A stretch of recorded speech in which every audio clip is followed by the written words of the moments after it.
செவ்வாய்க்கிழமை எப்பவுமே போகிறது பெஸ்ட்டு. செவ்வாய்க்கிழமை இன்னொரு விஷயம் சொல்கிறேன், செவ்வாய்க்கிழமை வாங்கக்கூடிய பொருள் என்றைக்குமே உங்களை விட்டு போகாது. ஆனால் செவ்வாய்க்கிழமை யாருமே வாங்க மாட்டோம், வெறுமனை போயிருந்தான்னு சொல்லுவாங்க.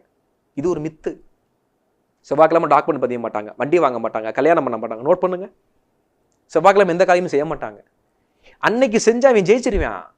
அதை மாற்றி வச்சிருக்கிறது நீங்கள் கலியுகம். நல்லா புரிஞ்சுக்கணும். செவ்வாய்க்கிழமை தான் எந்த காரியம். முருகனை கும்பிடும் அனைவர்களுமே, மேசராசி, விருச்சக ராசி, தனுசு ராசி மற்றும் மீனராசி, இவங்கெல்லாம் முருகனுடைய ஸ்ட்ராங்கமான நேரடி இறை அனுகிரகம் பெற்றவர்கள். நான் சொன்ன இந்த ராசிகள்லாம், இவங்கெல்லாம் முருகன் வழிபாடு பண்ணா அழிக்க முடியாத எல்லா தத்துவங்களும் முருகன் தந்தையே தீர்வான். குழந்தை வரமா இருக்கட்டும், எல்லா விஷயங்களும் அவர் கிடைக்கும். ஸோ செவ்வாய்க்கிழமை மிக முக்கியமான நாள்.